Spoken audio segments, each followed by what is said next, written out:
Hi all, I'm Rosalina and with me is Charlotte. Together we're going to be talking about why we're pro-choice and what it means to us. We both have personal experiences, different reasons, but both equally as important. As you might know, we are part of the No More Shame, an organisation which aims to tackle shame and stigma in regards to the women's reproductive rights, amongst many other things. You haven't been able to browse the internet in Gibraltar in the last year without coming across an abortion debate on any of the Gibraltar sites. And whatever side of the fence that you're on, it's a topic that is quite obvious we can't ignore. And while everybody is invested in this debate, I think it's time that we consider the emotional toll and the state of mind of the women who have been through terminations, and even the women who are thinking about that decision right now as we speak. Feeling judged and ashamed because of the stigma attached to abortion, women in Gibraltar have been crossing the border for many, many years into Spain, where they aren't offered any means of support when they go to the clinics and have a termination, before or after care, or even a follow-up appointment. This is the care that we believe women deserve here at home in Gibraltar. One of the issues we'd like to address in this argument used by the pro-life movements that should abortion be legalised in Gibraltar, it would be advocating for abortion on demand, which in turn means that women would consider abortion as an easy way out, instead of using contraception or abstaining. Other than the fact that there is no evidence to back this claim, the fact that is the statistics prove in places where abortion is legalised, there are less abortions happening. The reason being that legalising terminations, a system is put in place to help support women who might be considering making the choice to terminate. This includes better sex education, easier access to contraception, better counselling services and much better support, whatever choice a woman makes. Without legal abortions, it is suggested that any woman who has sexual relations is morally obliged to bear a child, whether they are equipped to do so financially, emotionally or mentally. Most people regard the right to control their own body as a moral right, no questions and no need for permissions. If women are not allowed to abort an unwanted fetus, then they are being deprived of this right. And without this right, they do not have the same moral status as men. Women need access to abortion in order to achieve full political, social, and economic equality with men. In fact, women need the right to abortion just to have the same freedoms as men. A pregnancy to a woman is perhaps one of the most determinative aspects of her life. It disrupts her body in many, many different ways. Pregnancy isn't always plain sailing, and complications are common, illnesses too, which could put a woman's life at risk. It disrupts her education should she get pregnant during her teenage years. If the law won't allow a teenager to adopt a child, you have to be over 21. Then why are we expecting young girls to continue a pregnancy and bring a child in, even if she wishes not to do so? It disrupts her employment. Women in the workplace often miss out on promotions, on ways to further their career due to being childbearing, especially if they're childbearing age. If women have the right to choose whether or not to have children, then they can achieve equality with men. Men don't get pregnant, so then they're not restricted in the same way women are. And it often disrupts her entire family life. If a woman is not allowed to have an abortion, she is not only forced to carry the child to term, but also expected by society to support and look after the child for many, many years. Putting up a child for adoption, especially here in Gibraltar, it's not easy to access, and it does bring its own stigmas and judgments along with it. Which is what we have both experienced, a pregnancy which, if continued, could jeopardise our family life as we knew it. Both experiences were different. One pregnancy life-threatening medically, and one pregnancy would have forced one of us to continue in an abusive relationship, therefore putting children we both already had at risk. So mine. I was married to a man who was both emotionally and physically abusive. I had my first child at 21 and my second child at 24. The abuse continued throughout the pregnancy, and in some aspects it even got worse. He wasn't a very paternal person, so I was practically a single mother in a relationship that I didn't want to be in, and it was ruining my life. Any sexual relations were forced by him.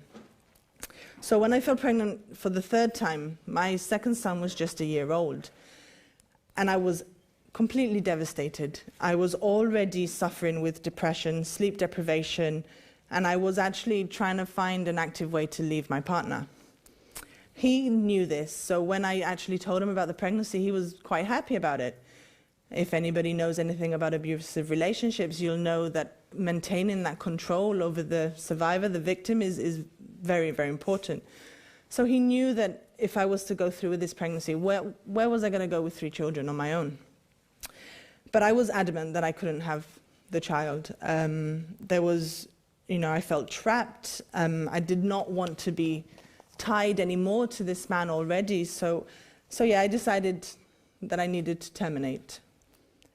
I did not know what the procedure entailed at the time. And in fact, it wasn't only until last year that I even knew that abortions were illegal in GIB. I just actually thought it was just something you did. You went over to Spain, it was done.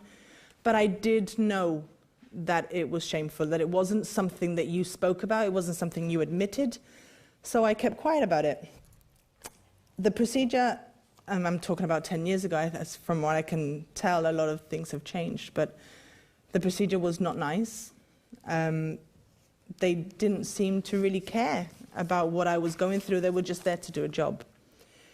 So after the procedure, I went home and I was on my own. I knew that I couldn't tell anybody about it, and I knew that it wasn't something that I could talk about with anybody. So I decided to go online, and I found some support groups, and it was really, really helpful. But still, I needed something else. I needed counseling. I needed support that I knew was not available in GIB. But the point I'm trying to make is that I don't feel guilty for terminating a pregnancy. I truly believe that when you're at a crossroads, you should have that choice to put yourself first and to put the children that you already have first. So I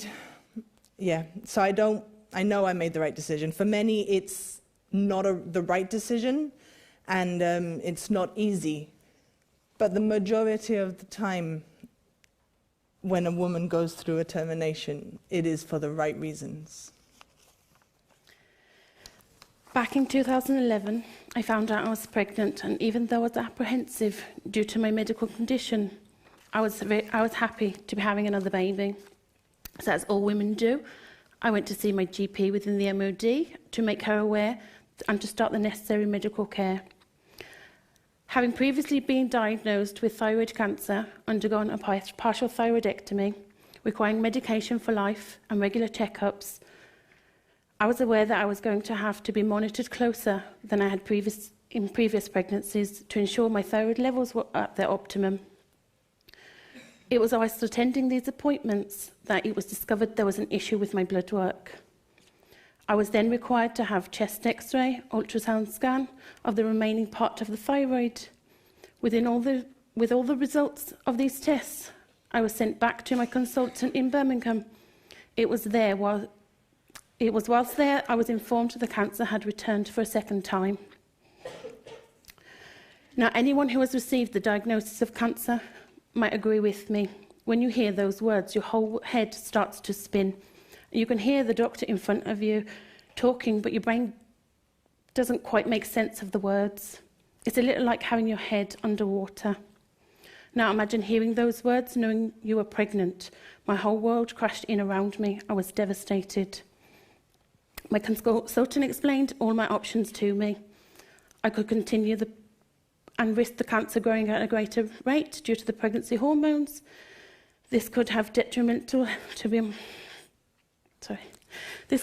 detrimental to my health, and likelihood it would have been life-threatening as the cancer had the potential to spread, or I could terminate. The decision was difficult yet easy at the same time.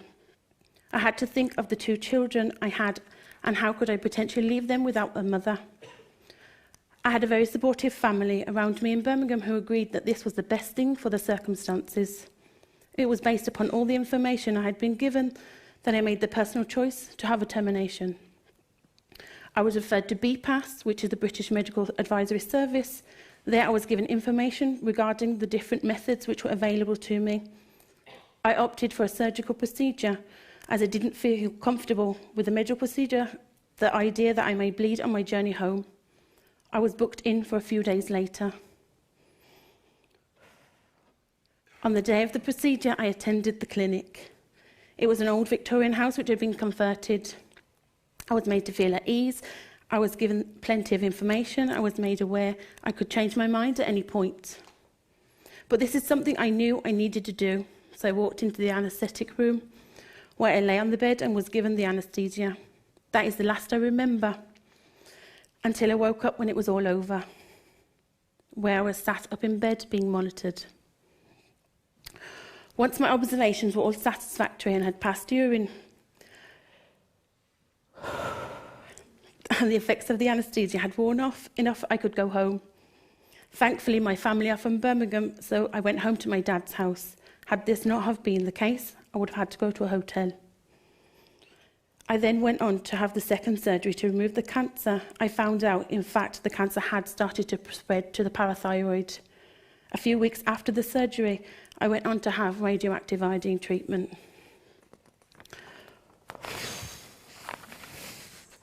This is not a decision I have come to regret, as I feel I did what was best for the children I already had and for myself. If I had have continued with this pregnancy, I might not be here with my children. I wouldn't have gone on to train to become a registered nurse, and I wouldn't be here today to tell you my story after being given the all clear from just a few months ago that I'm now officially cancer-free.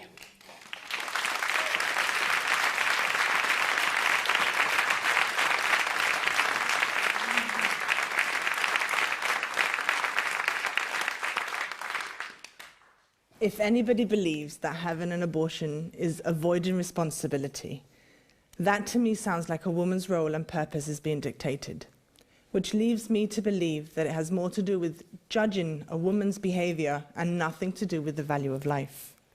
In answer to statements put forward about how women can avoid a termination by not getting pregnant in the first place, well, I say this: contraception fails. Women are in abusive relationships where they are forced to have sexual relations with their partner. Women are raped. Girls are raped. Young girls might not have the access to proper sex education or contraception. And every woman is entitled to be free of any constraint which would keep them from moving forward in their life. No woman can call herself free until she can choose consciously whether she will or will not be a mother at any time of her life. I see no arguments where responsibility is being put on the man who impregnates a woman, a man who refuses to wear a condom or forces himself upon a woman, which leads me to repeat, this whole debate is about judging and restricting women and their human rights. The constraint is imposed on the beliefs that the fetus has the right to life from the moment of conception.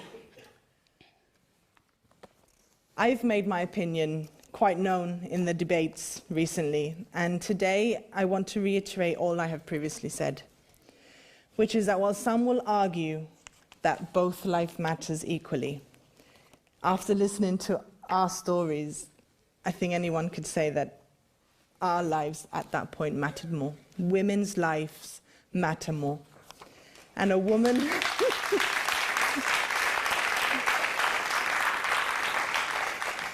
You know, a woman who is already grown up, she has an established life, she's loved, she's a mother to children, possibly already.